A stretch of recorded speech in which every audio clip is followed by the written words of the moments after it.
This is exactly right. The Hulu original series Furious is now streaming on Hulu and Hulu on Disney+. Starring Emmy Rossum as Alice Black, Furious follows a rookie FBI agent on the hunt for Catherine, played by Lola Pettigrew, a mysterious and calculating female serial killer. While Alice upholds justice, Catherine kills for it, terrorizing the rich and powerful men of New York in her pursuit of vengeance. With secrets that change everything, Alice discovers there's a thin line between hunter and prey. Watch the Hulu original series Furious. Now streaming on Hulu and Hulu on Disney Plus for bundle subscribers. Terms apply. Goodbye. I'm Nancy Glass, host of the Burden of Guilt Season 3 podcast. This is a story about a horrendous situation that destroyed 2 families. It's a scorched earth war that shows just how far someone will go to get what they want. Cindy said I had to choose between the truth and my family, and I had to choose the truth. Listen to Season 3 of Burden of Guilt on the iHeartRadio app, Apple Podcasts, or wherever you get your podcasts. In the middle of the night, Saskia awoke in a haze. Her husband Mike was on his laptop.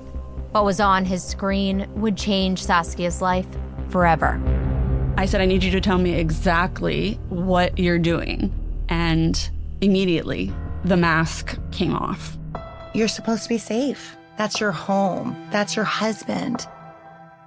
Listen to Betrayal Season 5 on the iHeartRadio app, Apple Podcasts, or wherever you get your podcasts.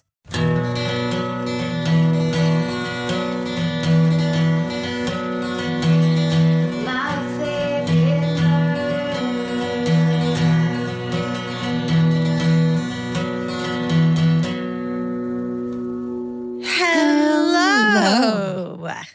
And welcome To My Favorite Murder. That's Georgia Hardstark. That's Karen Kilgariff. The end. Put a period on it. It's the end. Mail it. Stamp it and mail it and send it. It's over. We've done it again. Why is it fucking cold now? I don't know. Stop it. It's so ridiculous. I had to make a cup of tea. Oh. I was wearing flip-flops at the beginning of the week or over the weekend. Now I'm making tea. Now you're a little British lady. Of by the fire with my shawl and such. People, it's like the low 60s, by the way. But that's for freezing in LA. So don't at us. All right. You know, you can, but we don't. We won't listen. We won't. You're going to tell us the weather where you live. Yeah. It doesn't apply to the weather where we live. We just want you to understand how nonsensical the weather where we live is. Right. I'm sure it's crazy where you live too. And I appreciate that. And I can't wait to hear it on your podcast. Good point. Why are they already arguing with me? I'm like arguing back already. I mean, here's the thing. We're starting the argument and we're going to fucking finish it. That's for sure. Although it does give me a great idea to develop a podcast called Weather Everywhere. Do they have that already? No, I don't know. Weather podcast would be nice to fall asleep to, wouldn't it? Mm-hmm. Just a list. If you could list every city in the world alphabetically and then you just read off the temperature. Just like the highs today in Abu Dhabi were blah, blah, blah. That sounds really calming. But then every time you get down to the L's, Los Angeles comes up and then the person just starts screaming and going, what the fuck am I looking at? Wake up, motherfucker. What is this? It doesn't make sense. I've been falling asleep to, on the Calm app, they have train stories where they narrate a train ride and like on a famous train. Like, and that it also takes place in like the 1930s and you're a businessman doing this thing. Yeah. And it's like so relaxing and wonderful. And I fall asleep immediately, but it would be funny if they had like a train horn at the very end of it. Next stop. And you're like, what? So wait, are there sounds like, it sounds like the train on the track. So it's like a rhythmic sound? That's in the back, like very lightly in the background. You barely hear that, but it's like you get on and you're in business class. And so the velvet, red velvet seating area is so plush and beautiful. And then what you see out the window, what you would actually see in the 1930s if you were on, at the Himalayan Railway or whatever. Oh, wow. Yeah. Is it snow? There's snow. There's a snow one. I mean, I don't know exactly what happens because I fall asleep within 5 minutes, but I'm sure it's thrilling. What if right after you dip into full REM sleep, they start whispering about the Yeti? And this proves that the Yeti standing on the mountaintop looking down at the train is real. Oh my God. And I just have an unconscious belief in the Yeti because yeah. No, I'm pretty sure someone saw it before. I don't remember who, but I read it somewhere. I believe there was a train conductor. It was in the 30s. I can't remember. It's on my phone. I'm a time traveler. It's on my phone. That makes me think of and I'm starting to get worried about it. I feel that I have to fall asleep these days to it's either 1985 or 1995. It feels very old. Mm-hmm. That is old, sadly. Either one is old. Here it is. It is the... No, they're showing pictures of the people in this TV show. Mm-hmm. I've talked about it on this show before. It's the Sherlock Holmes, the British Sherlock Holmes that stars the actor Jeremy Brett, who is, if you like Sherlock Holmes and any of the iterations, and you haven't seen the Jeremy Brett television series, it is so good. I'm pretty sure it's from the early 90s or the late 80s. I can't remember, but it's on Prime. And Jeremy Brett is he's this classic British actor that it seems like, Matt Berry from What We Do in the Shadows. Yes. It kind of seems like Matt Berry might be doing an impression of Jeremy Brett. Okay. Especially as Stephen Toast, when he has the extra flourishes. Yes. He does that for real. I love it. There's a lot of acting, but it's so good. And then the pacing is such that I am always asleep before it's over. That's perfect. That's all you need. A cup of tea, a nice cup of tea, some fire. Karen's posing with her mug, by the way. You can't see it because... If Georgia says the word tea, my shoulders get all scrunched up and I bring it to my face like I have my sweater sleeves over my hands. And she does an open mouth smile that sounds like that. I'm the picture of relaxation, but I'm only showing it to Georgia. Speaking of tea, enjoying it, I learned of a new... Gossip? No, sorry. No, I meant literal tea, T-E-A. Oh, okay. Gossip could count too, but I learned of a new term that I really love that I wanted to share with the group. So all the things that trigger you throughout the day, right? Like this person does this thing and you see this thing and it pisses you off and it triggers old memories and you just get upset. And we all know those, right? Yes. Well, this one, it's kind of a more mindful technique and it's called noticing glimmers. Mm-hmm. Have you heard it? It was on TikTok. I think I heard it on TikTok, actually. The term was first coined by the writer Deb Dana. And essentially, it's just noticing the small little things that don't trigger you, that actually make you happy throughout the day, like a cup of tea, if you're walking and you see a beautiful garden, and noticing those just as much as you notice your triggers, because you definitely need the balance of it. And it's supposed to install peace inside of you and actually does something to your brain when you're actually noticing those things instead of just the negative, which I definitely need to do. Yeah, it's retraining the habit. Right. So it's easy to notice the things that bug you because so you practice spotting those for safety. And that's a smart thing to do for overall caveman survival. Mm-hmm. But yeah, it's basically, can I say one of mine today? Yes. Because I had to drive over Coldwater Canyon, no brag. And I noticed, which is something I noticed in my own backyard, but it's really there on the hillsides in the hills of LA. Mm-hmm. There's been a super bloom of this yellow weed that's really tall. It's have you seen it? Yes, I've noticed it everywhere lately. Yeah. It's 8 feet tall. It's bright yellow, tiny little flowers. It's everywhere. And I'm telling you, I haven't seen big, tall yellow weeds. Mm-hmm. It looks like someone threw wildflower seeds all over everywhere. And it's from those rains. That's beautiful. I feel that it's way amazing. With purple in nature too. Always gives me a little thrill because you don't see it a lot. Yeah, it reminds me of the to-do list. Instead of just doing, we talked about that years ago. Instead of just doing the to-do list, you also write a to-do list of things that are that went well today. Just noticing the positives instead of just the negatives. So make sure you pay attention to your glimmers throughout the day is what they're called. Yeah, that's a great practice. Yeah. I had I thought we were going to list things that bugged you, like when you were talking about them at the beginning, because I was like, oh, I have a great one. But then this also could be a glimmer because it did make me laugh really hard. Okay. When I came out of the CVS, there was a woman sitting in her car with the door open because obviously she turned the engine off, but she was still on the phone on the car speaker. And no joke, I thought the police were making an announcement in the parking lot. This phone was so loud. And as I walked up, it's just this like little kind of older lady sitting in her car with the volume on like 15. Oh my God. And the woman on the phone was going, and I think we just have to tell Joe we're not accepting these excuses anymore and that we're done. And I was like, I tried to make eye contact with her like, ma'am, like turn it down. You don't realize. Anybody within truly like a 50-foot radius could have heard this phone conversation. You think she was talking hilarious. to her therapist or her like life coach probably? It was like, it seemed, I assumed it was like a business meeting, but then that would be really funny if it was just like she got on the phone with, you know, like somebody to be like, we need to tell this asshole we're not accepting his excuses anymore. So someone's saying it back to her. Yes. And she's just like, they're like hyping her up, right? And she's just, God, yeah. She's got it turned all the way up with one foot out the door.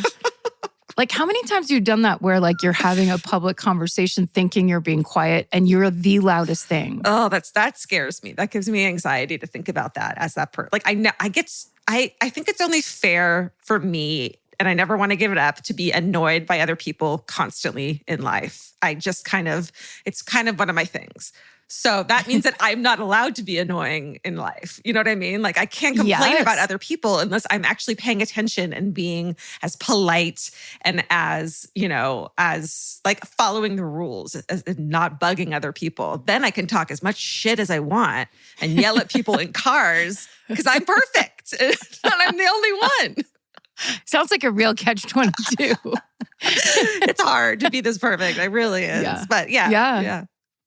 Really high standards. I mean, I get that, but maybe you should just try fucking up and yelling at people because it's like, hey, you might as well give it a shot. Sure. That sounds kind of way more chill.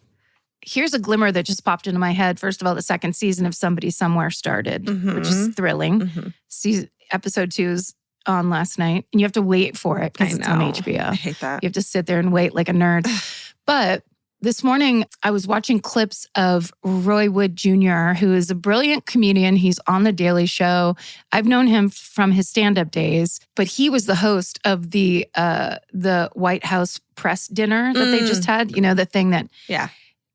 And when I tell you that he went in there and just started saying some shit to those people, first of all, he was the funniest. Yeah. Like, so clearly a seasoned comedian who has no fear. Yeah. Like he's done it all. He's not afraid of any of those people. And he was saying shit to them. Like at one point he goes, can we stop with the drag queens? Can we stop? Enough. He goes, they're not going into kids' school. There's no grooming. Stop with that. Stop with it. If they did go into the kids' schools, they'd get shot. And then the room tries to do a boo. And he goes, don't boo me, pass legislation. And then the room starts cheering. And I'm like, fuck, yeah. Like he went in there and told the truth to those people where it's like, you're all so fucking phony. Like you're all making jokes. Meanwhile, this country is burning alive. Seriously, it's so ugly. It's so ugly right now and scary and fucked up. Watch Roy Wood because he's one of the best that I think has ever done it. And he is just saying shit to people. I love it. It's so funny. It's really, really good. Speaking of funny and good, should we get to our Exactly Right highlights? Hey, let's do it. Hey, we have a podcast network called Exactly Right, and here are some highlights from it. It's crossover week, maybe, on Exactly Right. Michelle Buteau and Jordan Carlos of Adulting are Kurt and Scotty's guests on Bananas. That's a sweet crossover right there. All funny, hilarious, awesome people. Also, Tess Barker of Lady to Lady joins Do You Need a Ride? So all your favorite hosts, guys. That was a good one. If you're looking for a laugh, first of all, Tess Barker's laugh is one of the funniest, most what's the word? Robust. Catching. Huh. It's quite robust, but it's also infectious. It's like, and we all are laughing the entire time. She's so smart. Also, the first episode of Tenfold More Wicked's 9th season is out now. It's a historical true crime story about a man who, you won't believe this, Georgia, used his religion to cloak his sinister side. No. Yes. Yeah. Even back then. So be sure you're subscribed so you don't miss an episode of Tenfold More Wicked. Kate Winkler-Dawson's just churning out those seasons, and they're so good. It's such good podcasting. She's great. And actress Gillian Jacobs surprises Bridger with a gift on I Said No Gifts. Oh, he's going to be mad. Lastly, summer is right around the corner. You wouldn't know that from the weather in Los Angeles today. So if you're a Crocs fan, and who isn't really at this point? You won't want to miss out on the Stay Sexy and the Murderino gibbets that we sell in the MFM merch store. I didn't know there was a name for them. Yes, gibbets. Gibbets. They just keep making up words for shit. Oh my God. Gibbets. Yeah, they have to. That's capitalism. That's true. How will I know I need things and I'm not whole if I don't have a name for it? Is that your glimmer? Now there's a glimmer for you. I mean, that felt great. It felt great. Just bashing what do you capitalism. What do you do in those scenarios where my glimmer is often being super negative? Yeah, road rage is kind of a highlight of my day. I mean, you just do based on what feels good, right? Yes. Okay. What gives you that boop adrenaline spike? I'm Nancy Glass, host of the Burden of Guilt Season 3 podcast. This is a story about a horrendous situation that destroyed 2 families. It started more than 7 years ago when Cindy and Kenny were 2 40-somethings who had just gotten engaged. Days later, they walked into a scorched earth war they never saw coming. Turn around and place your hands behind your back. The cops came into my house and threw me in jail. And to Cindy's surprise, her fiancé Kenny was charged with abusing one of her children. I never once doubted Kenny, and I always doubted the accusation. On Season 3 of Burden of Guilt, you'll hear a story about the lengths someone will go to in order to get what they want. This case has got to be one of the most despicable. Listen to Season 3 of Burden of Guilt on the iHeartRadio app, Apple Podcasts, or wherever you get your podcasts.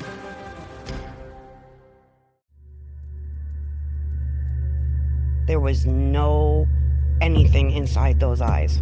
They turned black. It scared the hell out of me. People, wake up! I'm the one that saw the murder take place by Krivak and DePippo.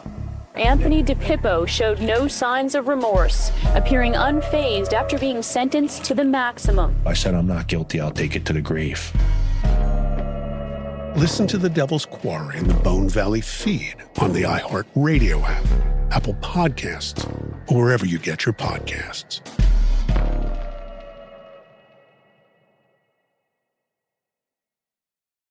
Hey, Portlandia fans. Carrie Brownstein and Fred Armisen here. The dream of the 90s is alive in podcast form. We're launching Podlandia, AO Rewatch, our brand new podcast where we revisit every episode of Portlandia together, breaking down sketches, going deep on our iconic characters, and pulling back the curtain on how it all got made. And we'll also be joined by the people who helped bring it all to life. Guest stars, collaborators, and friends, including director Jonathan Kreisel, the mayor himself, Kyle MacLachlan, legendary musician Amy Mann, and many more. Kyle is going for it here. You fully improvised not just words, but a song. Well, I thought you were all going to write a song. I remember you thinking that.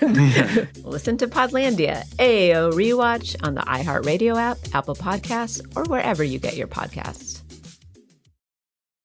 Okay, well, let me tell you about something because I'm going first, right? Oh, yes, you are. I'm going to tell you a story about something that seems like we should have covered years ago and is kind of this obvious thing, but somehow we haven't. I'm going to tell you the bizarre history of the Ouija board. Oh.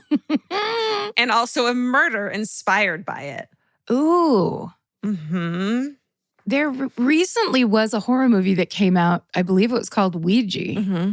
That was kind of about that. Took place in the 70s. You're not going to retell me a horror movie, are you? I hope not. Remember when we were, I don't remember, wherever the home of Ouija boards is, which I'm about to tell you, someone gifted us a couple Ouija boards and you refused to put them in our, like you made them pack them to send home somewhere else because you wouldn't get on a plane with a Ouija board. And you wouldn't let me either. I love it. Here's the thing. If there is, and we don't know, anything's possible, but if there is some other realm, other plane, yes, thank you. Realm's a better word. Another realm. Let's not build a little door to try to open and shut it. Let's just have there be no access to that realm. Vince feels the same way, and he is not a suspicious person. Like, we've been at estate sales, and I've seen a vintage fucking Ouija board, and he is like, you're absolutely not bringing that home. All right. Just no, it's bad vibes. Okay. So the sources I used in today's episode are a Smithsonian Magazine article by Linda Rodriguez McRobbie, a Nerdist article by Ty Gooden, an article from The Guardian by Baynard Woods, a syndicated but unattributed article from 1934 entitled Kill Your Daddy, said the Ouija board. So I did. So now I just gave that away. That was the entire headline? That was the title? They were real good at condensing titles back then. And several unattributed articles written between 1934 and 1936 in the Arizona Daily Star and Arizona Republic newspapers, and the rest can be found in our show notes. So here we are. It's not unlike your Harry Houdini story. It's the late 1880s, and spiritualism is at the height of its popularity in America. People are obsessed. Spiritualism is the belief and practice of contacting the dead through various means, including seances, as you talked about. Actually, your Harry Houdini episode is episode 363, if you guys want to take a listen to that. It's called Landed in Marshmallows, which I don't remember that. That's how you remember that it's Harry Houdini, because the title is so accurate and apt to that. Yeah. So it makes sense why spiritualism is so popular during this time in American history, because it's in the shadow of the Civil War, which I hadn't really put together. So death had been a huge part of American life. The belief in being able to reliably contact the spirit world through mediums provides hope and connection to all these grieving people, because everyone's lost someone. But spiritualism up to this point has been like kind of clunky. There aren't a lot of mediums around. The messages aren't always clear, and seances can take up to several hours. Sounds terrible. Oh, really? Really boring. Yeah. You have to sit there and like be all in a closed up room. It's all hot. I could see someone like faking a thing just to get it to fucking end, you know? Like, oh, I heard it. I heard a thing. That's where all the knocking comes from. Yeah, it's people knocking themselves out. Being like, my fucking corset's tight and I need to get the fuck out of here. I've got to go. There's some goop coming out of that lady's mouth. What? You know those ones that was a big thing where people ectoplasm, and it would be like someone would stand up and then just all this weird goop would come out, but it was always photographs. So it was trick photography, but that for a while was a big thing of ectoplasm coming out of mediums' mouths. It sounds unpleasant. Yeah. So spiritualism needs a new angle if it's going to be an actual lasting trend in American culture. So when something called a, quote, talking board starts making headlines as a new vehicle for talking to the dead, a man named Charles Kennard jumps on the opportunity to mass produce. There's a capitalism. It's always fucking... It's everywhere. A talking board is basically a prototype for a Ouija board based in Baltimore, Maryland, where we were when we were gifted Ouija boards. Oh, yes. You just put it all together. Charles brings together a group of men that he calls the Kennard Novelty Company, the name of his business, in 1890. They're all experienced businessmen, and they get to work. Lovely Sarah wrote about what a Ouija board is for people who aren't familiar, but I feel like we all know what a Ouija board is, right? And I don't need to explain it. You know, just in case there's somebody who grew up where none of that was allowed, just summarize it. Sure. It's like a game board, and it has all the letters of the alphabet divided into like these parallel crescents, one above the other, and there's numbers on it as well. The words yes and no are prominently on the board. And there's a little piece called a planchette that has a see-through portion on it, and that's what spells stuff out. Planchette moving, seemingly by a ghost is what moves, is what spells out whatever the fuck, the ghost has to tell you. What if it's just fuck? That's what I'm going to do when I contact from the dead one day. That's how you'll know it's me. All the 12-year-olds that are playing with the Ouija board are all scandalized. What? Mommy. F word. 2 or more people place their fingers lightly on the planchette, and according to the product description, questions can be asked of the spirit world, and the planchette will be mysteriously guided to spell out answers. So it's like a shortcut form of communication through the spirit world or ghosts. And this is perfect for what spiritualists are looking for in the late 19th century. Boom. But Charles and his team are not spiritualists, of course. In fact, they don't believe it's possible to contact the dead at all, but they believe in capitalism. Actually, she wrote that there too. Thank you, Sarah. That's a theme. Yep, we're on the same wavelength. And having identified a niche, they work on a talking board product that they think will dominate the spiritualist market and make them all very rich, which I'm sure would piss off spirits if that were true, or maybe not. Yeah, they're like, we're just trying to send the message back that money isn't everything. And then the irony. People have often assumed that the name Ouija comes from a combination of the French yes, which is we, and the German yes, which is ja, which makes sense. But the real story is that some members of the Kennard Novelty Company, when they were making their prototype board, they found a medium named Helen Peters to try out their new product.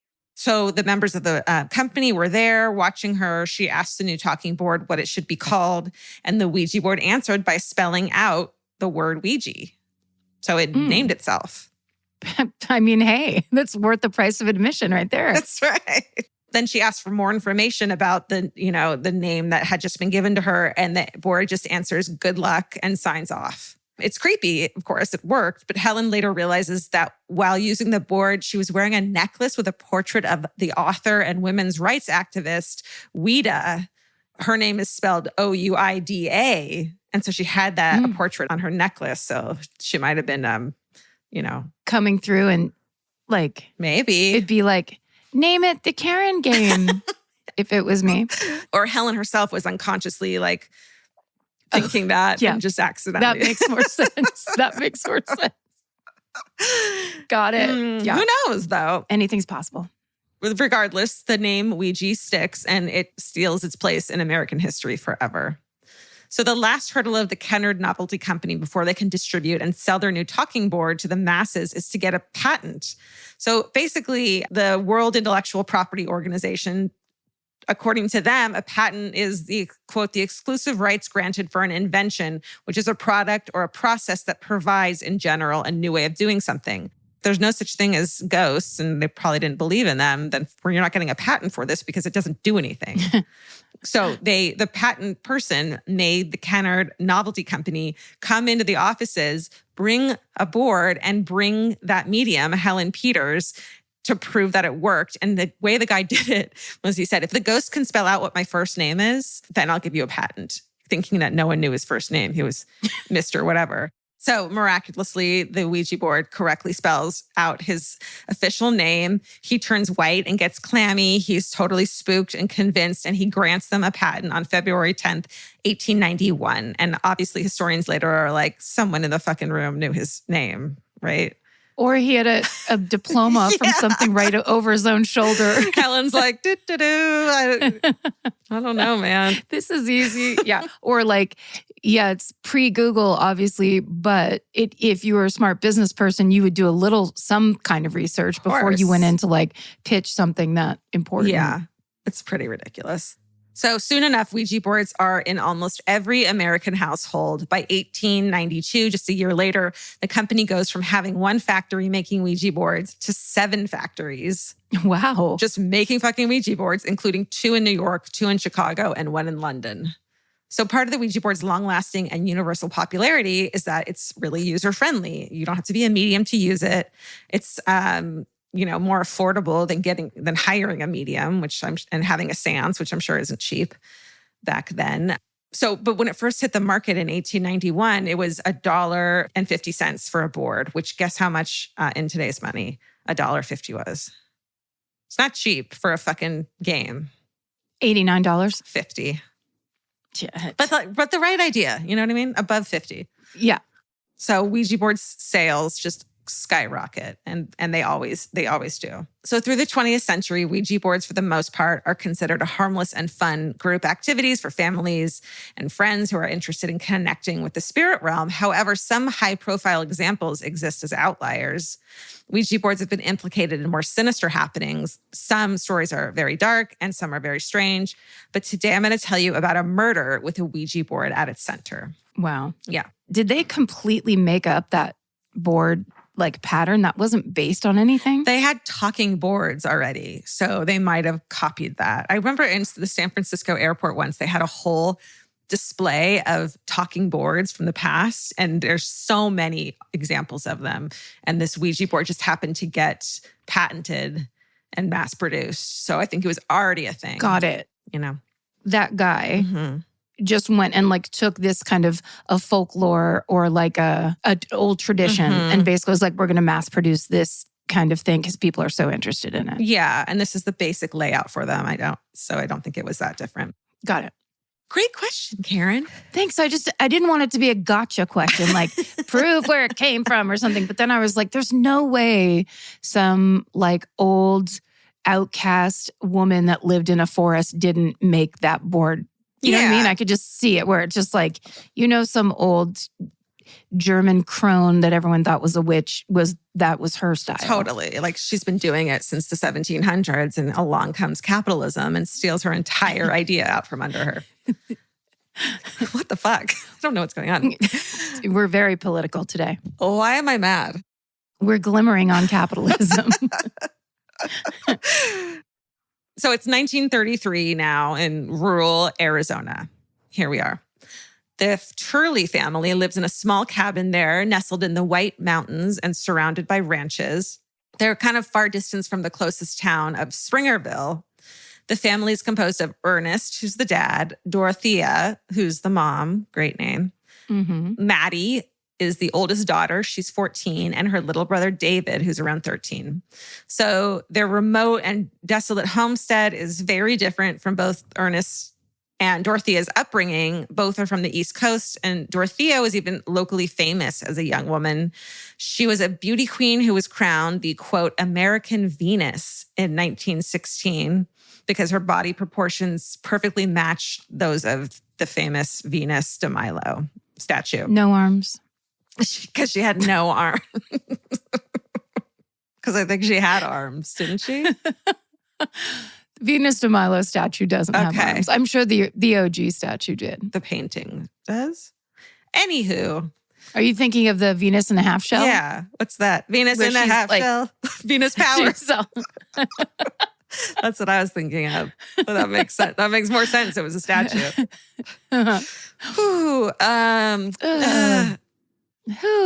Yes. So essentially, she's living this cosmopolitan life. She meets this dude, Ernest Turley, who's a Navy man. They live in Boston and New York and ultimately end up, for some fucking reason, in rural Arizona. No offense, rural Arizona, but I don't want to be there at all. I mean, especially in the summer. Truly. The reason is because Dorothea had asthma and the desert air is supposed to be good for her lungs. Fine. Good. Goodbye. Sure.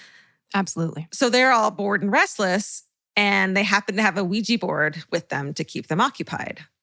So Ernest initially doesn't seem to believe in the power of the board, but Dorothea becomes obsessed with it. She asks the spirit world for advice on everything she fucking does. When she finds some stones in the backyard that have mysterious markings on them, which were likely pictographs made by the indigenous people who'd lived on the land in the past, she asks the Ouija board about it, and reportedly it tells her that there's gold underneath them. So she convinces Ernest to buy dynamite based on what this Ouija board told her, and he starts blowing up the rocks looking for this gold. Oh my God. However, it does preoccupy him quite a bit, which might have been the point, because while he's blowing up his backyard, searching for gold that never turns up, Dorothea starts spending time with another man. Oh. So she might have been like, keep this guy busy with dynamite. I'm out. You know what the Ouija board said, Ernest? That's right. You get that hell out of Dodge. Get out. So this much younger man, he's a cowboy named Kent Pierce. He's described by reporters of the time as, quote, a movie-type cowpuncher, big hat, neckerchief, so sexy, tight pants, and bow legs. So she's out with him all day and night. Even tells the neighbors that she's having an affair. She's just like really open about it. And this, of course, causes some fights between Dorothea and Ernest. But it isn't until Dorothea and her teenage daughter, Maddie, consult the Ouija board that things start to take a dark turn. Uh-oh. So according to Maddie, again, she's like 14, she and her mother are using the Ouija board on November 8th, 1933, when Dorothea asked the board who she should be married to, Ernest or her cowboy boyfriend, which is like... She's doing that in front of her daughter? Uh-huh. Lady. Not cool. Get it together. Yeah. Maddie says the board, of course, points to the cowboy Kent. And taking things even further, the board suggests that Ernest needs to be killed. Whoa. Yeah. So in a complete escalation, the Ouija board starts suggesting that Maddie kill her father. So the Ouija board's telling her this. Obviously, her mother is fucking pushing the planchette around. Yeah. It's like, oh my God. Yeah. But this poor girl, she's terrified and she believes it because why would you doubt your mother? You also believe in spiritualism. You're young, you know. So she totally believes it. And if that mother is like a true sociopath type where she was like kind of, she had been planning this, which is what it sounds like, where she's kind of like, I know what we could do. Then she's doing it on purpose. Yeah. And she's not even like, oh, I'm going to take care of the nasty business myself. It's like, no, you go do it. So manipulative. And I'm sure it's not the first example of this mother being, you know, a little bit narcissistic, if you will. Yeah. The Ouija board actually spells out daddy must die. What? Which is like subtle as fuck, right? Well, also, when in doing Ouija board stuff, have you ever gotten like a sentence? Yeah. Like it doesn't work. Like usually you're putting together a weird long word that you're kind of like, maybe it's this. Like, and everyone's yelling out letters as they go and nobody can figure out what it says. Yeah, there's no directive. Yeah, exactly. There's nothing that's like, go do this thing. No. We'd be in a lot of trouble. Did you ever play and think it was real? I did. Oh, yeah. My Aunt Jean had one, but it was that thing where I did too many things when I was like 5 because my 14-year-old cousins were doing it. Like I was involved in things I should not have been involved in often. And so that was one of them where like, you know, when you're watching your older cousins get scared and you're like, oh, this is bad. Like I didn't know what was going on. I just knew the vibe was bad. Yeah. Is that kind of thing. That's why I don't like it. I did it with a friend who had a board at like a sleepover. The board just talked about how pretty she was and how many boys had crushes on her. And at the time, I was so amazed that it knew all this information about her, Nicole. It turns out, I don't know. Like we thought it was real. I thought it was real. Obviously. Just a Ouija board going, pretty. Nicole, like, what? You're so pretty. Nicole, are you okay?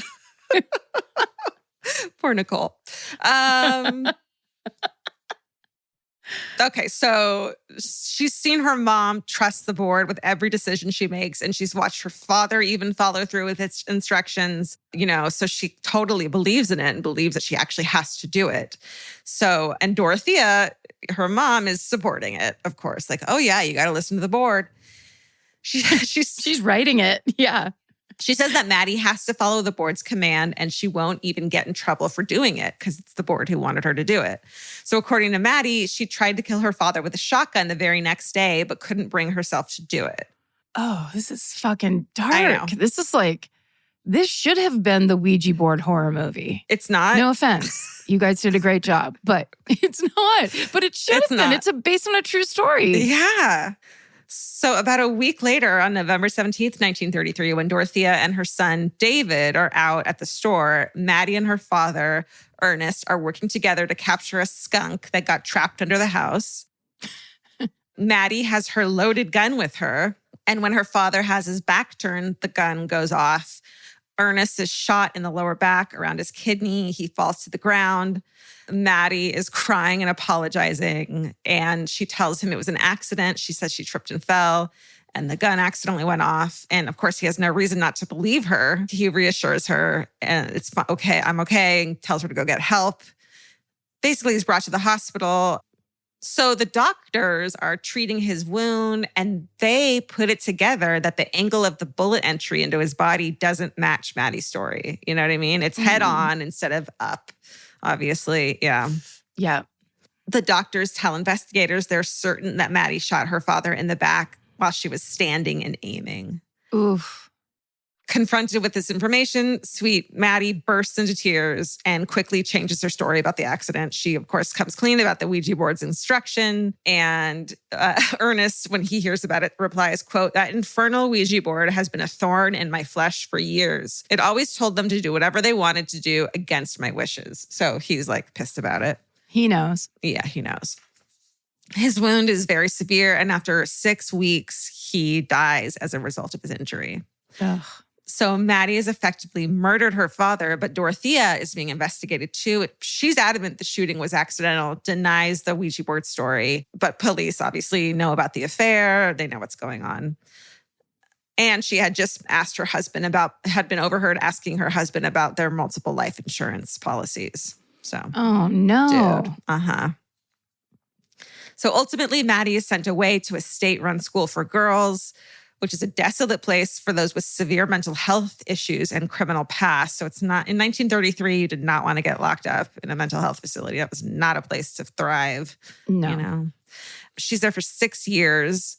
Dorothea is sentenced to 20 years in prison for her part in the murder. She serves 2 years, appeals her sentence, gets a new trial, and miraculously, her conviction is overturned after 2 years. Jeez. So she walks free. Maddie is not so lucky, even though she eventually graduates from the school. She seems traumatized by her past. She refuses to ever see her mother again, despite Dorothea's public attempts at reconciliation. Oh, God. It's not reconciliation if it's public. It's for your own fucking attention. That's right. You know? Yes. It's for it. Yes. It's to get everything lined up the way you want it to be. But this poor girl who gets entirely like mind fucked and totally manipulated by her own mother. So and then to kill her father that she maybe loved. I don't know if he was a good father. Yes. I'm sure she loved him. Yeah.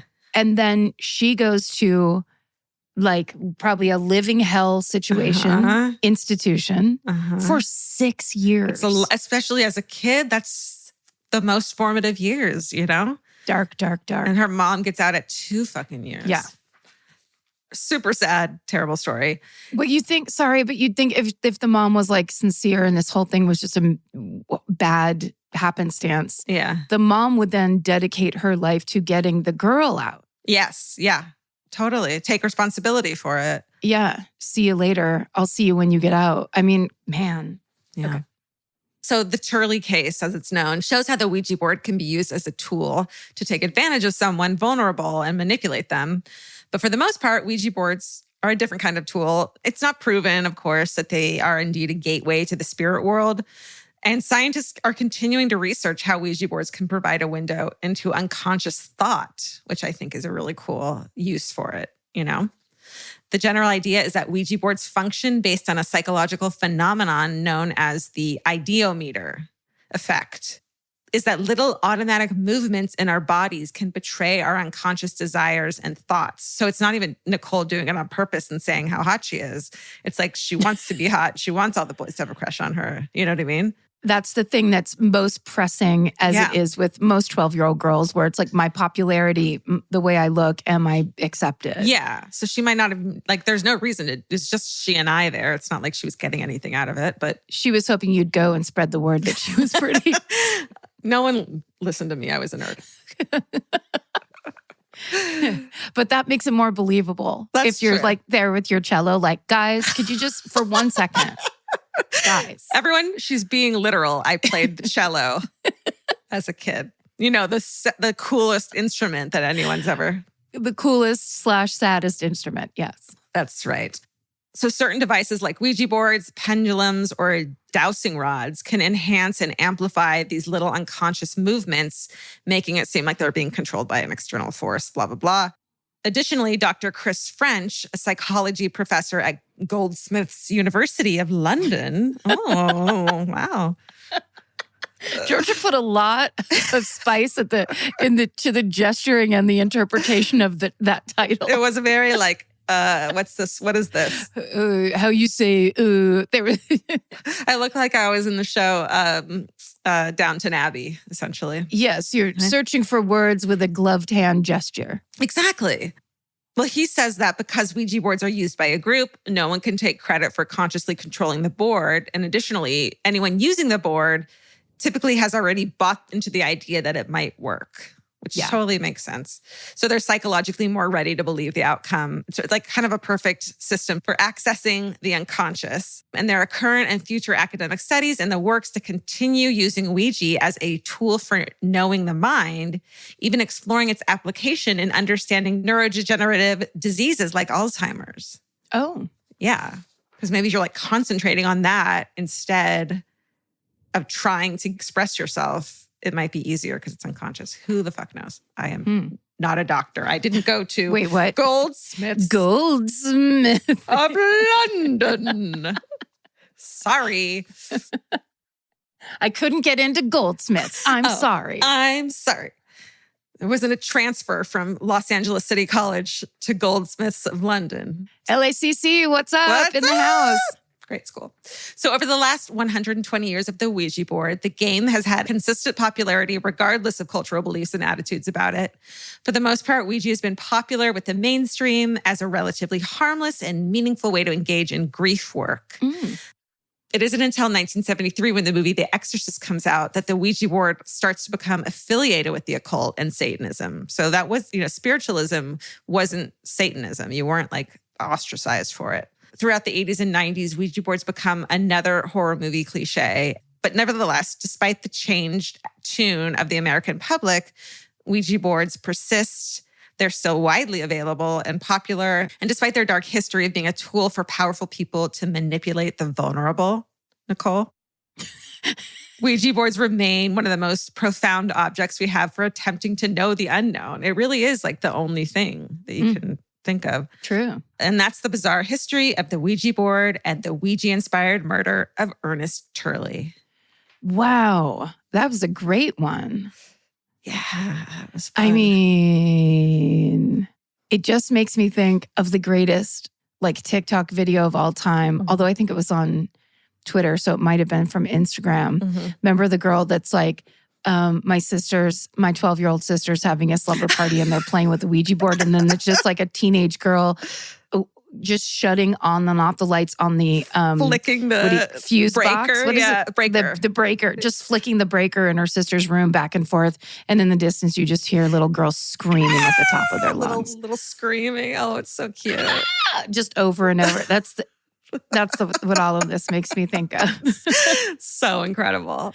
Because as long as there's 12-year-old girls having slumber parties, there will be Ouija boards. That's right. That's part of America. Light as a feather, stiff as a board. Get out the Ouija board. For real. Good one. I'm Nancy Glass, host of the Burden of Guilt Season 3 podcast. This is a story about a horrendous situation that destroyed 2 families. It started more than 7 years ago when Cindy and Kenny were 2 40-somethings who had just gotten engaged. Days later, they walked into a scorched earth war they never saw coming. Turn around and place your hands behind your back. The cops came into my house and threw me in jail. And to Cindy's surprise, her fiancé Kenny was charged with abusing one of her children. I never once doubted Kenny, and I always doubted the accusation. On Season 3 of Burden of Guilt, you'll hear a story about the lengths someone will go to in order to get what they want. This case has got to be one of the most despicable. Listen to Season 3 of Burden of Guilt on the iHeartRadio app, Apple Podcasts, or wherever you get your podcasts. Hey everyone, it's the Jonas Brothers. If you haven't heard, our new podcast is called Hey Jonas. And this week we're hanging out with someone we're really big fans of. Millie Bobby Brown. We talk about her new movie, Enola Holmes 3, family life, and all the amazing things she has going on right now. Plus we find out what she really feels about the Stranger Things ending. You have over 60 animals. I don't know where the number 60, I've really got to figure that out. There have been plenty of sheep in my bed. It's a big bed. I'm literally sleeping in the bed. Listen to Hey Jonas on the iHeartRadio app, Apple Podcast, or wherever you get your podcasts. My first guest is Paris Hilton, Shakira, Luke, and Yerin. You have surprises? Many surprises. Welcome to the Suite 305 podcast, where the group chat comes to life. What up? You're the only person I know that loves a yellow Starburst. It's lemonade. Listen to Suite 305 with Lele Pons. Open your free iHeartRadio app, search Suite 305, and listen now.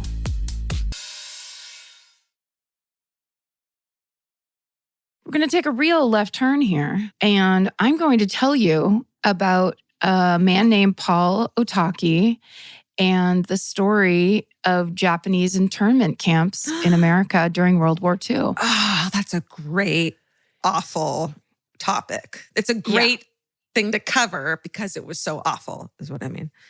Yes. The main sources used in this story are resources from the Bainbridge Island Japanese American Community website, interviews with Paul Ohtaki from the Telling Their Stories Oral History Archives project, the book In Defense of Our Neighbors, The Walt and Mildred Woodward Story by Mary Woodward, and the Bainbridge Review newspaper archives. And you can find the rest of the sources in our show notes. And I should say at the beginning, our producer, Hannah Crichton, is from Bainbridge Island. Oh. Which is basically where this story starts. And the main players of the story are from there. And so she knew this story and suggested it. Nice. So thanks, Hannah. So I'm going to give you a quick review because this all starts with the attack of Pearl Harbor. Mm-hmm. It was December 7th, 1941, just before 8 a.m. Local time in Honolulu, Hawaii. So at the time, World War II has been raging throughout mainland Europe and also in the Pacific Theater. But up until this point, in 1941, the United States has not joined the war effort. Right. Until that peaceful Sunday morning, right around 8 a.m., a strange sound begins to ring from the sky. It turns out it's hundreds of Japanese fighter planes, and they're launching a surprise attack on the Pearl Harbor military base. And in the space of the next few hours, nearly 2,400 Americans are dead. Another 1,000 are injured. The attack on Pearl Harbor is one of the most famous, national tragedies. Yeah. I think there's a Michael Bay movie, I believe it's Michael Bay. Mm-hmm. You're probably relatively familiar with it. There's still in Honolulu, there's like a national park that's dedicated to where that attack took place. As a country, we know a lot about the attack and how we got into World War II. Mm-hmm. But this part of what happened after that attack, so few people know. It's shocking. Mm-hmm. And I first learned about it when I lived in Los Angeles and moved to Burbank and learned that Burbank used to be tons and tons of citrus groves owned by mostly Japanese Americans. And that changed after this attack on Pearl Harbor. So it was, of course, shocking, tragic. It was so frightening to every American. The reality of war has finally arrived, delivered right to our doorstep by Japan. And this further stokes America's already rampant anti-Asian racism, which is especially prevalent in the West, where many Asian immigrants have settled. So Asian immigrants built the railroads, were a huge part of building of America. And as old as this country is, we have our just age-old racism that comes with it. Yep. It's also baked into our federal law. The 1882 Chinese Exclusion Act and the 1924 Immigration Act deny Asian immigrants certain rights and pathways to citizenship. So this horrific attack on Pearl Harbor takes the racism that was already boiling in this country and then aims it squarely at Japanese Americans. And that leads to the creation of 10 concentration camps on U.S. soil. They will later be referred to as Japanese internment camps, which is basically prettying up the concept. Yeah. And although they cannot be compared, of course, to the concentration camps that were in Europe that the Nazis built, they certainly, internment camps makes it seem like they sent people off just to stay for a little while and everything was fine. Yeah. And that is not the case. Over 100,000 people of Japanese heritage, the majority of whom were American citizens, are sent to these camps and held there for years as prisoners without ever having been charged or convicted of any crime at all. So this is the story of Paul Ohtaki, Walt and Millie Woodward and the power of a small town newspaper in the fight for justice. Especially relevant these days, I think. Definitely. Bainbridge Island, Washington is a small island city in the Puget Sound, which is just a short ferry ride from Seattle. The island's 10 miles long, it's 5 miles wide, and in the early 1940s, it had a population of 3,000 full-time residents. Wow. Of course, just like every other American town, this community feels the horrifying shock after the attack of Pearl Harbor. This town has its own newspaper, the Bainbridge Review, which would normally be closed on a Sunday morning. But of course, with the news of the attack, the weekly newspaper's owners, Walt and Millie Woodward, rush into their offices to get out a special edition for December 7th, 1941. Millie Woodward is from Bainbridge Island. She meets her husband while they're both living in a different state, and then they come back home. And for the first year that they own the Bainbridge Review, Walt is also a reporter for the Seattle Times. So he has to pull basically a double duty, and so does Millie, because Millie's raising their baby at the time. So it's not until September 1941 that the couple is finally able to bring their full attention to running the Review. And so to celebrate, the Woodwards run a front page editorial that says, quote, "We've taken a deep breath, drawn our own Declaration of Independence, cut all business connections that we had in Seattle, and thrown our permanent lot with Bainbridge Island." So they're basically announcing, we've taken over this newspaper and here we go.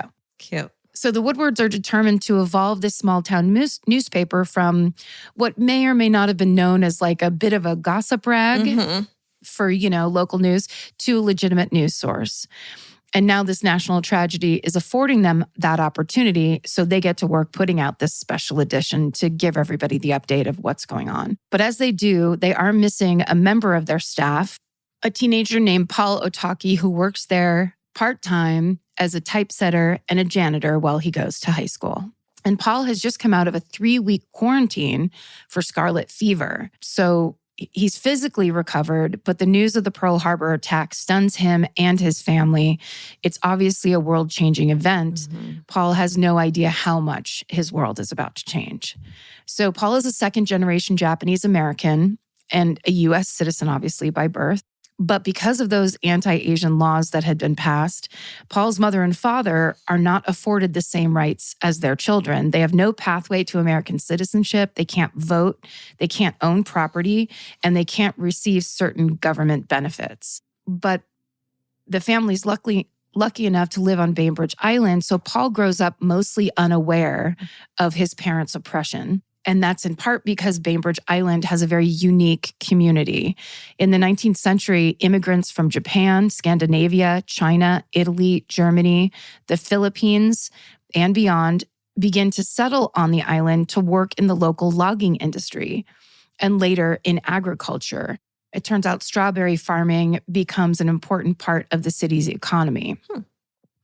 And according to Kevin Mahay, who's interviewed in Podcast with Park Rangers, your favorite new podcast, Podcast with Park Rangers, Kevin says, quote, "There's a lot of integration in the community because this is an island full of immigrants. Japanese Americans have farms alongside Swedish Americans and Filipino Americans, and it became a very inclusive island compared to other places."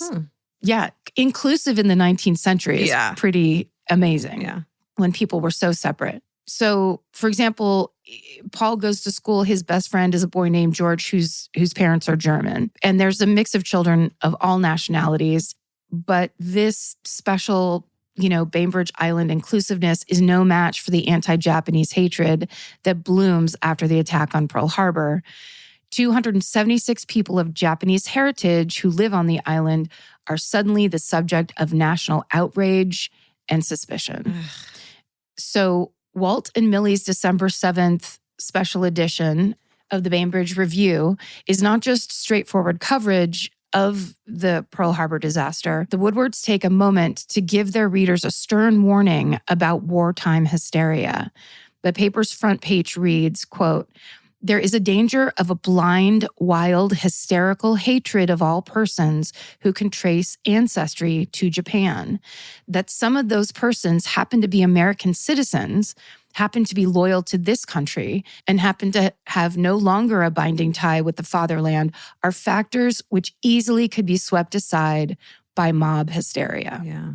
End quote. Which just this gives me so much pause because it is not a coincidence that all local newspapers are either being bought up by huge syndicates that are right-wing, especially right-wing, or they're just going out of business entirely. Yeah.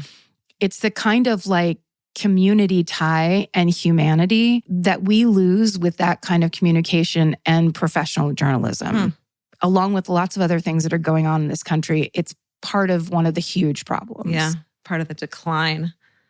Yeah. Of our civilization. And just that kind of thing, if you're just getting what is essentially kind of an editorial point of view brought to you as objective news, it's a problem. Definitely. Especially when it's fear-mongering and it's people who are scared already and it's just you're giving them fodder of their prejudices and fears. And telling them it's okay to scapegoat whoever you've decided is the other. Like you're kind of just getting fed this concept that like, yeah, something's wrong. It's not you, it's them. Totally. That isn't benign idea. That's actually as we are watching in our own country, it's a cancerous idea. Yeah. Dangerous. Horrifying. Yeah. Yes.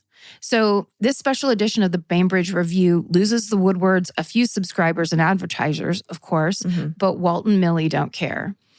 And their fears of a, quote, wild hysterical hatred are actually playing out across the United States in real time.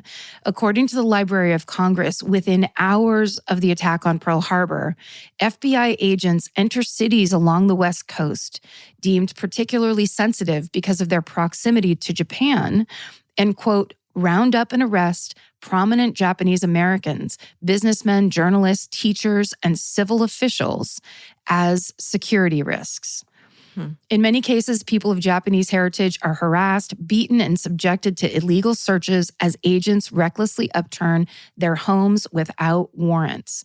Within a week of the attack, 2,000 first-generation Japanese immigrants are taken into custody. So it is just a sweep, a racist sweep. And these measures are met with total support from the American public as newspapers across the country churn out fear-mongering propaganda. Yeah. And this includes outlets like Life magazine, Disney, and Hearst publications. On the West Coast specifically, almost every single newspaper in circulation pushes blatantly anti-Japanese content, sometimes complete with racist cartoons and racial slurs. Oy. And here's a not-so-fun fact. Dr. Seuss contributes hundreds of racist cartoons to a now-defunct paper called PM during World War II. Yikes. Horrible. Also the kind of thing that I think the perspective when big things like something like that happens, where basically World War II gets brought to America and American servicemen and civilians, there's a serious loss of life. Yeah. People just go blind. They go and there's people, that's why newspapers have to stay objective and have to, like, getting caught up in that kind of propaganda. That is exactly how things like this happen. Yeah. So on February 5th, 1942, rumors swirl of an impending mass incarceration of first-generation Japanese immigrants. So the Woodwards publish an editorial that reads, quote, "The time has come to bear out the truth of our words written 2 months ago in an extra edition of their review. We spoke of a danger of wild, blind, hysterical hatred of all persons who can trace ancestry to Japan. Up and down the Pacific Coast, in the newspapers, and in the halls of Congress, are words of hatred now for all Japanese, whether they be citizens of America. Who can say that the big majority of our American Japanese citizens are not loyal to the land of their birth, the United States? Their records bespeaks nothing but loyalty." 2 weeks later, on February 19th, 1942, Roosevelt signs Executive Order 9066, calling for the forced removal of all persons deemed a threat to national security from the West Coast to relocation centers further inland. So, although the language does not specify Japanese Americans, that is who this is targeting. Yeah. Yeah. And this forced removal begins, of all places, in Bainbridge Island. Its residents are given 6 days to pack up one suitcase and move to a relocation center 1,000 miles away in Manzanar, California. Relocation center. What a term. Mm-hmm. People are forced to make arrangements with their non-Japanese friends and neighbors to look after their farms, pets, and belongings while they're away. But thousands of Japanese Americans are eventually evicted from their homes. Others are forced to sell their houses and businesses at drastically reduced prices. The financial losses are incredible. Yeah. And people coming in and just like pretending that it was never their land in the first place and just buying it after them. That's basically how Toluca Lake was built. Those were all Japanese-based citrus groves. And famous Hollywood personality Bob Hope apparently came in and just bought it all and took it like as if like, too bad for you. Hey. So in Bainbridge Island, as the Ohtaki family prepares to leave their homes, imagine that just someone calls and says, you have 6 days. Pick what you're going to pick. Do what you will with your farm and your pets and the life that you have built there. It's awful. So Walt and Millie reach out to Paul and they offer him a promotion as a, quote, camp correspondent. So it comes with a sizable pay bump. And essentially, Walt tells Paul, quote, you got to report the news. When you go down to California, I want you to send me a wire. So essentially, Walt is saying, you are going to be the guy on the inside of this thing. Tell us how it's going and what it's like, and let us tell the rest of Bainbridge Island. Yeah. Paul isn't sure he's interested. He doesn't understand how it can work logistically. The idea that he would even have to be thinking about that when this is happening to him and his family is so crazy. But Walt and Millie have it all figured out. They have connected with a guard from New Jersey who's going to be stationed at the Otaki's prison camp. So all Paul has to do is write up his reports and give them to this guard, and the guard is going to send the correspondence back to the Bainbridge Review via Newswire.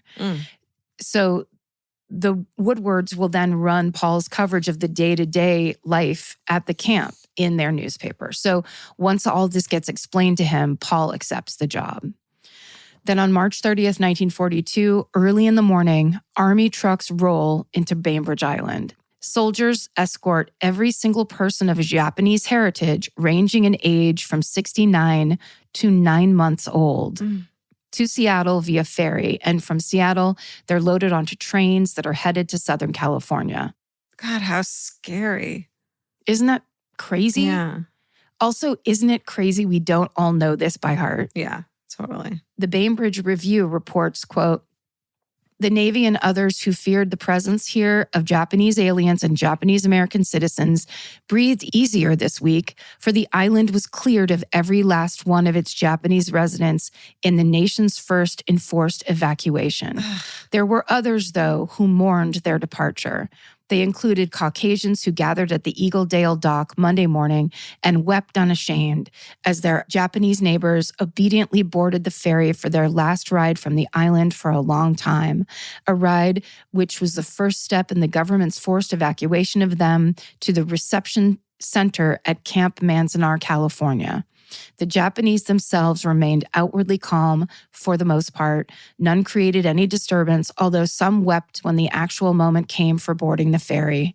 For many days previously, the Japanese made goodbye calls on their Caucasian friends. Especially tearful were the parting scenes at Bainbridge High School, where friends of many years were forced to part. So the scene that the Bainbridge Review describes is heart-wrenching and unimaginable, but the decision to forcibly move Japanese American families into those so-called relocation centers is widely supported by the American public. Even though, quote, not a single documented act of espionage or sabotage was committed by an American citizen of Japanese ancestry or by a resident Japanese alien on the West Coast. So there is literally no reason for doing this except the fear it might happen. Wow. So in the coming months, the same techniques used on the island are implemented to carry out evictions across the United States. Between March and May of 1942, over 120,000 Japanese American residents of Washington, Oregon, Arizona, and California are forcibly moved from their homes and incarcerated at 10 different camps in California, Arizona, Utah, Wyoming, Colorado, and Arkansas in one of the greatest human rights violations in American history. One of Paul's last memories as he left Bainbridge Island is the look on these soldiers' faces that morning as they escort hundreds of men, women, and children out of their homes. Paul says, quote, "Some of the soldiers who escorted us down couldn't believe what they saw. Some had tears in their eyes as they left us." Oh my God. Since almost every person in this country is from another country. Except for, of course, the indigenous people who we then stole all their land from. Oh, God. The layers. Okay. On April 1st, Paul Ohtaki and his fellow Bainbridge Islanders arrive at Manzanar, an isolated, barren desert at the base of the Sierra Nevada mountains. It's basically kind of like east of here. Yeah, not cool. Not great. Not a cool place. The camp is surrounded by guard towers and lined with barbed wire, but the building has yet to be completed. According to the Bainbridge Island Japanese American Community website, quote, "The facilities were still under construction, and it would be weeks before the plumbing, sewers, and other infrastructure would be complete." Oh, dear. Mm-hmm. At its peak, there will be over 10,000 prisoners interred at this camp, and most of the inmates are from Los Angeles. Jesus. So Paul writes his first article reporting that the group arrived safely, and he hands that correspondence off to that New Jersey soldier who then sends it north via Newswire. And Paul's very first article runs on the front page of the next day's Bainbridge Review. But of course, capturing conditions at Manzanar for the Bainbridge Islanders back home is not easy for Paul. It's a tough task. It's a horrifying situation that he's in. Yeah. He can't then just turn around and detach himself and then write up a little report about it. And he's not a journalist. He's a teenager. He's a teenager. The circumstances are horrific. Entire families are packed into small one-room bunks with inadequate heating, no privacy. One inmate describes them as, quote, "sheds with partitions dividing the sections that did not reach the ceiling." If anyone made noise during the night, as often happened with young children, it disturbed everyone. Yeah. In the Ohtaki's bunk, the flooring hasn't even been installed yet. Paul remembers waking up on his uncomfortable straw-filled mattress set atop a cheap cot and being covered in sand that had blown up through the unfinished floorboards. Oh, God. The lack of planning is clear in every corner of this camp, as is the lack of consideration for the incarcerated people's dignity. The bathrooms, which are separated by gender, offer absolutely no privacy. Listen to this nightmare. The toilets are set side by side in an open room with no stalls. Oy. The showers have no partitions. So this makes going to the restroom and bathing a humiliating experience for the men, women, and children that are held there. Right. Meanwhile, the mess hall where inmates eat lives up to its name. The cooks aren't skilled in preparing food or adequately cleaning pots and utensils. Paul says, quote, "They didn't wash the kettles too clean. They didn't wash the detergent off. We had our first meal, and a lot of people went running to the bathroom. Some people thought we were being poisoned." Oh, my God. So beyond these basics, the government clearly hasn't given any consideration about the daily life for prisoners, like how they're going to school these children that are now stuck in this camp, or providing places of worship, or even just any areas of privacy at all. Yeah. But Paul continues to send short dispatches to the Bainbridge Review, always identifying the other islanders not only by their names, but by the neighborhoods on the island where they're from. The job is hard for Paul. There's a mental toll being stuck in a prison camp. They don't know when they're going home or what is going to happen at all. And so within a few weeks, instead of sending his usual correspondence, Paul just sends a copy of the camp newspaper up to the Woodwards. Shortly after that, Paul gets a letter from Walt. It says, "Dear Lazybones, I find the Manzanar Free Press good reading, but where's my Manzanar correspondent gone?"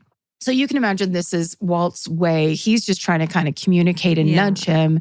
He is not in any way visualizing or empathizing with the situation Paul and his family. It's probably also Paul is telling him kind of the facts of the story. Right. But the truth of the experience is probably indescribable and horrifying. Yeah. And Paul isn't really sure if he wants to be a camp correspondent, quote unquote. It's all just becoming too much. But then he gets another letter from Walt. And this letter, Walt, is earnest and heartfelt. And he reminds Paul that someday these camps will close. And when that happens, Walt and Millie and many other islanders will welcome their Japanese American neighbors back home. Walt admits that won't be the situation across the board, that some residents of Bainbridge Island will buy into wartime racism and into anti-Japanese propaganda. And, quote, they may actually try to stir up trouble. But the way Walt sees it, the best way to fight back against that mindset is to foster a sense of community with Paul's camp correspondence. His words will be read by everyone back home, and they can keep the islanders plugged into the lives of the prisoners at Manzanar. Before long, the Woodwards launch a, quote, open forum section of the newspaper, and here readers are invited to send in letters to the editor that are guaranteed to be published, so long as the messages aren't libelous and are identified with the sender's name. Japanese internment is a mainstay of the open forum. Bainbridge Islanders send in letters of both condemnation and support, and many letters, including a few deeply racist ones, generate strong rebuttals from other submitters. But this section doesn't just consist of Bainbridge Island chatter. Incarcerated residents send in submissions as well, which allows the island's Japanese American residents to maintain a voice in their community 1,000 miles away. That's amazing. Right? And the Woodwards continue to write heated editorials condemning the Japanese internment. Often the Woodwards expertly connect those editorials right back to Bainbridge Island itself, and in doing so, remind the non-Japanese locals how much their incarcerated friends and neighbors contribute to their community. For example, in May 1942, Walt writes about how the high school baseball team's record has been abysmal since the Japanese American students were sent to prison. And then here's part of that article. Quote, you see, if Hideaki Nakamura were here, that second base spot wouldn't be such a question mark. Hideaki was always looking like something good out there until Uncle Sam's Soldier Boys came along. And if Harry Koba, the ever-smiling veteran backstop, was in a uniform, the catching problem would be gone. Oh, we're not forgetting some of the others. There was Mori Terayama, whose chuckling certainly would have bolstered the pitching staid, and we'll probably get a red-hot letter from a certain chap in Owens Valley, California, if we forget to mention Paul Slugger Ohtaki, the demon typesetter and center fielder. So back at Manzanar, Paul begins warming up to his reporter role. After that last letter from Walt, he begins to see the Woodwards' mission clearly. The newspaper is being used as a tool. The camp correspondence, open forum, and editorials all work together to create a compelling antidote to hatred, bigotry, and hysteria. And that is through connectedness, empathy, and compassion. So Paul starts roaming around the camp looking for stories. His beat becomes, as he calls it, quote, everyday living in an American-style concentration camp. Wow. How fucking genius is that? Yeah. It's a really good idea that puts so much pressure and weight on Paul Ohtaki. Yeah. And then he just picked it up and went with it. It's just like, it's really beautiful because it's a lot to ask a teenager. Definitely. To do. So now articles with the byline Paul Ohtaki regularly run in the Bainbridge Review. His coverage is vast and varied. He talks about an outbreak of chickenpox, teenage pranksters painting someone's face with lipstick while they sleep, and a Bainbridge Islander being a finalist in the camp's beauty contest. To Paul, every detail is worthy of coverage. In mid-June, he even reports that, quote, George Hayashi, 21 years old, was in the camp hospital this week as a result of a nail infection on his right hand. Paul also reports on deeply meaningful events. In late May, he reports that an elderly islander named Nabuzo Grandpa Kora has died of pneumonia, and his funeral is held on camp grounds. In August, he writes that, quote, Mr. and Mrs. Saburo Hayashida became the parents of the first child born to islanders since they were moved to this relocation center. The child is a boy. Paul's reporting makes it so that baby is the newest member of the Bainbridge Island community. Aww. By the end of Paul's first year at the prison camp, he's regularly sending these dispatches to the Woodwards, but he also sends personal letters to both Millie and Walt. Despite the distance, the three become close friends. In July of 1942, Millie writes that, quote, we miss you around this place. That October, Walt tells Paul, quote, You have shown your true colors by your fine record at Manzanar. Don't let it get you down for 1 second, no matter how bitter or disillusioned you may feel. A real American just doesn't quit ever. Ugh. And he doesn't. Soon, Paul's articles cover the young Bainbridge Islanders who are leaving Manzanar.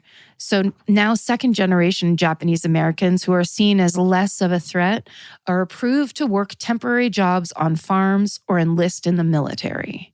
Jesus. Hey, we're going to lock you up and take all your property. Now go fight for your country. Now go fight for your country. Yeah. And by 1943, Paul is greenlit to leave the internment camp and go to school in Chicago. The next year, he's recruited into the Military Intelligence Service. Paul goes on to serve the United States in the Philippines and Japan, where, among other tasks, he interviews prisoners of war. Back at Manzanar, new reporters take over Paul's Bainbridge Review camp correspondent beat. Wow. They include Bainbridge Islanders Sada Emoto, Tony Kura, and Sa Kura. They basically pass it along. Amazing. So by the end of 1944, many people are finally seeing the Japanese internment camps for what they actually are, the imprisonment of innocent American citizens. That year, the federal government announces that it'll begin closing those camps.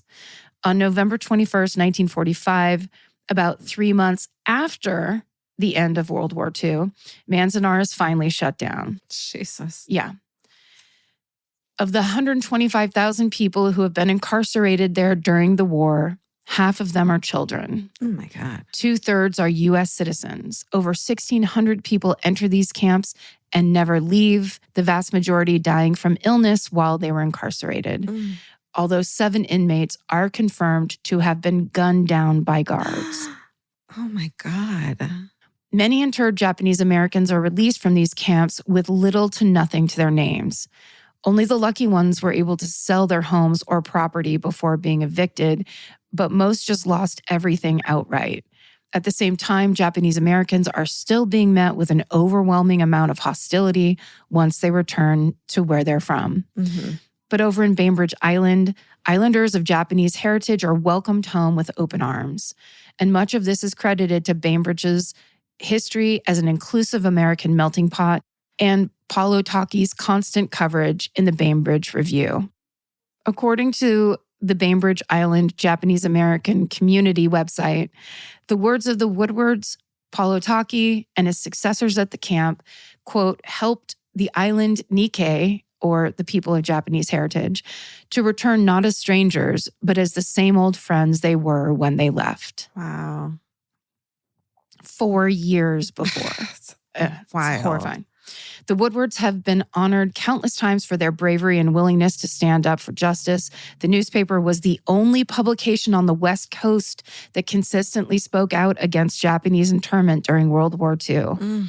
As David Guterson, a Bainbridge Islander and the author of the book Snow Falling on Cedars, which also was made into a movie, and it's also Hannah's uncle. Oh. He once wrote, quote, Walt and Millie Woodward are best known as defenders of the Constitution who, after Pearl Harbor, stood against the internment of Japanese Americans when nearly everywhere else there was assent. The Woodwards are civil rights heroes, journalists lauded by other journalists, champions of freedom and servants of democracy, and duly celebrated, commemorated, and eulogized. And there's actually a central character in Snow Falling on Cedars that was directly inspired by Walt Woodward. Wow. But Paul Ohtaki and his family never returned to Bainbridge Island. Because his parents were not U.S. citizens, they could never legally buy property before they were evicted. And once they're released from incarceration, they have nothing to go back to. But Bainbridge Island and the Woodwards remain deeply important to Paul for the rest of his life, and he does go back and visit. In 1989, Millie Woodward passes away at the age of 80. And in 2001, Walt Woodward passes away at the age of 91. The same year, Paul compiles the dispatches he'd written during his internment and publishes them in a book titled, It Was the Right Thing to Do. Paul says, quote, I want to make sure the story is told. I don't want these young people not to know the history. Right. In April of 2008, Paul Ohtaki passes away at the age of 83. So after the war ends, there isn't a sense of overwhelming national outrage about the internment of Japanese Americans. It seems impossible given how many lives were upended and how many people were traumatized, and the efforts of many Japanese Americans who, despite being made powerless, did all they could to protest. But as decades pass, their advocacy movement blossoms. Survivors of these camps share their stories, and their children demand acknowledgement from the government. Their work is successful. In the 1980s, President Reagan signs the Civil Liberties Act, which offers $20,000 in reparations, which is around $50,000 today, to all those forced into prison camps during World War II. It also offers a formal apology for Japanese incarceration. After signing the bill into law, Reagan says, quote, "No payment can make up for those lost years. So what is most important in this bill has less to do with property than with honor. For here we admit a wrong. Here we reaffirm our commitment as a nation to equal justice under the law." End quote. It's hardly anything. Yeah. If you imagine the Japanese Americans that owned citrus groves in Burbank, and how much money they would have, 10, 20, 30 years later. Yeah. Just real estate alone, it's a travesty. Nothing really can be repaired in that way, but the reparations and the apology are both accepted as a victory by the advocates and activists who fought so hard for them. And it really is something for it to get to that level. In the 80s, in Reagan's American 80s, it is a huge victory for those activists. Yeah. And today, Manzanar is a historic site that's operated by the National Park Service.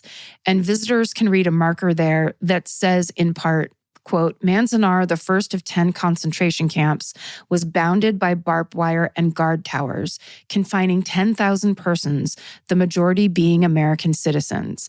May the injustices and humiliation suffered here as a result of hysteria, racism, and economic exploitation never emerge again." Wow. End quote. That's powerful. Yeah, right?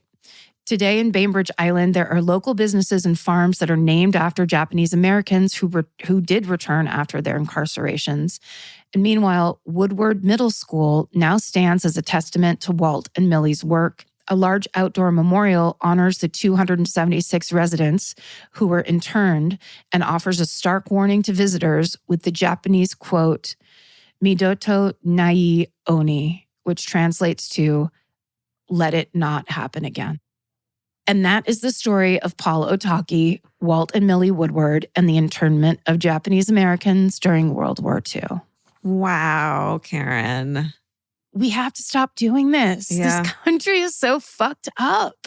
It really is. It's just like, it's so hard to understand how for a huge percentage of the population, basic human rights for every single person is affront to them. They're fighting against it. I can't wrap my fucking head around it. It's almost like whether or not it's an affront is none of anyone's business. Totally. If that's an affront to you, that's your problem for your living room and your miserable Thanksgiving dinner. Yeah. The idea that political action is being taken on behalf of these motherfuckers, where it's like Roy Wood said in his speech, this thing, you taking CRT, like critical race theory, out of schools, you're just trying to erase the Black experience. That's all it is. Yeah. He was saying it so plainly and flatly, but that is the truth. When you take away that history and you don't allow people to talk about the fucked up shit that's happened, all the way down to the murder of Native and Indigenous people in this country, then it's like everybody gets this pass. And everybody, it's just like, well, that's not my problem, or that's their problem, or, well, I didn't know about it, so it's not a thing. Right. You're whitewashing it completely. That kind of fragility just breeds more and more fragility. Instead of that kind of thing of like, man, I would have never guessed Ronald Reagan would be the one that'd be like, hey, guess what? Yeah. That was super fucked up. We can't not acknowledge this anymore. I think what's really frustrating about it too is that so many of those people that we're talking about use religion and their love of God as an excuse to be so horrible. It's just this complete, what's the word? It's hypocrisy. Yes, it's just complete hypocrisy. And I think these people should, you should look at yourself and your life and ask yourself how on earth you could be so cruel and so awful. I don't know. Here's the thing. They don't listen to this podcast. Okay, ask your sister and your mom and your grandpa and tell them to.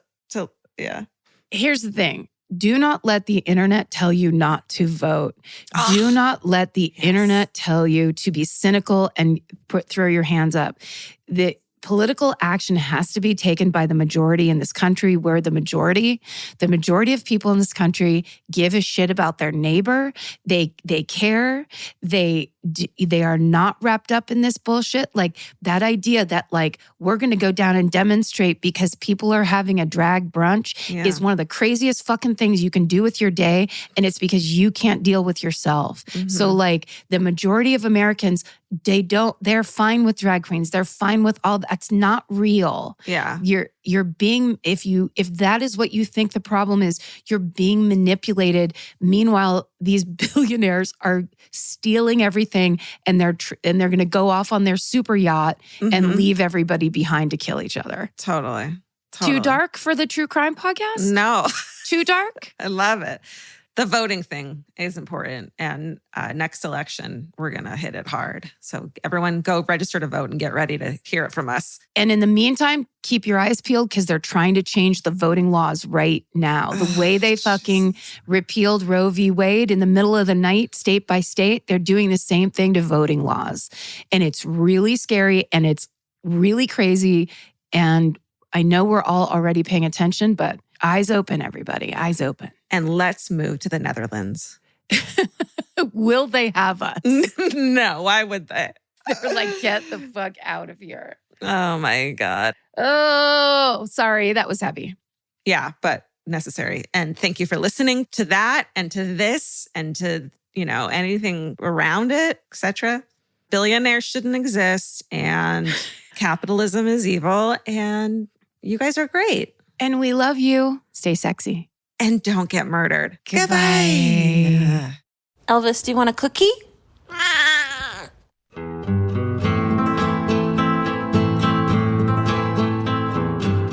This has been an Exactly Right production. Our producer is Alejandra Keck. Our senior producer is Hannah Kyle Crichton. This episode was engineered and mixed by Stephen Ray Morris. Our researchers are Maren McClashen and Sarah Blair Jenkins. Email your hometowns and fucking hoorays to myfavoritemurder@gmail.com. Follow the show on Instagram and Facebook at myfavoritemurder and Twitter at myfavemurder. Goodbye.